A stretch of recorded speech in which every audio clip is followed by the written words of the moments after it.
논어 2인편을 읽고 있습니다. 인이란 무엇이고 인한 사람은 어떤 사람일까에 대한 고민을 가지고 읽어나가고 있는데요. 사람은 누구나 살면서 잘못을 합니다. 그런데 인한 사람도 잘못을 저지를까요? 이 문제에 대한 공자 말씀이 2인편 7장에 나오고 있습니다.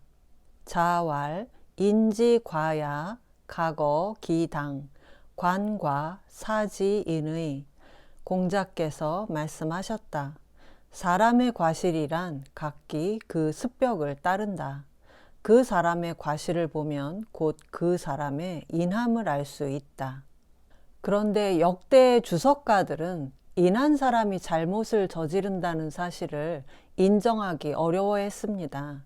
그래서 이 장에 대한 고주와 신주의 해석이 다른데요. 고주는 사람을 군자와 소인으로 나눈 뒤에 과오, 즉 잘못은 그 사람이 속한 당이 어딘지를 봐야 한다고 했습니다. 소인에 속하는 사람이 군자의 행동을 흉내내지 못한 것은 잘못이 아니라고 했는데요. 예를 들어 글을 모르는 소인이 대나무로 만든 책인 죽간을 책인 줄 모르고 땔감으로 썼다면 잘못이라고 할 수 없는 것처럼 그 사람이 소인에 속하는지 군자에 속하는지를 먼저 안 뒤에 잘못을 따져야 인한 사람이라고 할 수 있다고 해석했습니다. 이런 고주의 가장 큰 문제점은 소인은 농민이고 군자는 선비라는 식으로 소인과 군자를 계급의 차이로 나눈 것에 있습니다. 주자의 신주는 조금 다르게 해석합니다. 주자는 소인과 군자를 같은 계급 내에서 덕성을 갖춘 사람을 군자로 보고 그렇지 않은 사람을 소인으로 보는데요.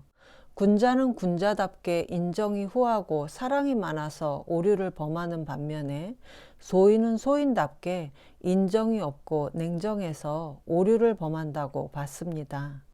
이 신주의 입장에서 참신한 점은 군자도 사람인 이상 잘못할 수 있다고 인정한 것인데요. 군자는 무조건 완벽하고 소인은 오류투성이라는 선입견이 없이 그 사람이 범한 과실의 형태를 보면 그 사람이 인한 사람인지 아닌지 판단할 수 있다고 했습니다. 그런데 도올 선생님은 우리나라 조선시대 유학자인 다산 정약용 선생의 해석을 따라 이렇게 해석을 하셨습니다. 인지과야 각어 기당. 사람의 과실이란 각기 그 습벽을 따른다. 여기서 당은 사람의 무리가 아니라 편향된 습관이나 오랫동안 굳어져 온 행동인 습벽의 의미입니다. 다산 선생은 당을 인간이 속한 당파가 아닌 어떤 인간이 가지고 있는 고유의 습관이나 버릇, 습성으로 보고 이 장에 대해 이렇게 해석했습니다. 지혜로운 자의 허물은 항시 지혜 때문에 생겨나며 용기 있는 자의 허물은 항시 용기 때문에 생겨난다. 이는 제각기 그 편향된 습관에 따라 생겨나는 것이다. 인한 자의 허물 또한 그러한 것이다. 그의 허물을 보면 또한 그의 인함을 엿볼 수 있다. 그래서 관과 사지인의 그 사람의 과실을 보면 곧 그 사람의 인함을 알 수 있다. 여기서 사가 곳의 의미로 쓰였습니다. 다산 선생은 잘못은 소인만 저지를 수 있다는 투의 고주 해석에 대해 이런 한마디를 남겼습니다. 부지하설, 무슨 말인지 모르겠다. 따라서 인한 사람도 잘못을 저지를 수 있다. 이것이 이 장의 본 뜻을 나타내는 주제라고 할 수 있겠습니다.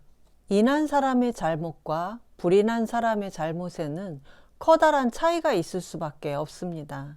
그래서 어떤 사람이 인한 사람인지 아닌지 그 사람의 잘못을 통해 알 수도 있는데요.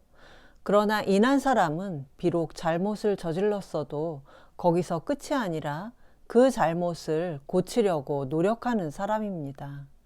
하기편 1장에 나왔던 말인 과즉 물탄개, 자신의 과오를 고치는 노력을 꺼리지 않는 사람 역시 인한 사람이라고 할 수 있습니다.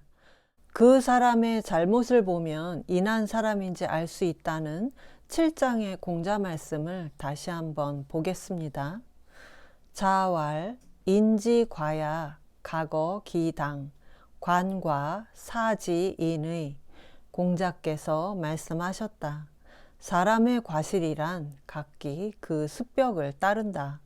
그 사람의 과실을 보면 곧 그 사람의 인함을 알 수 있다.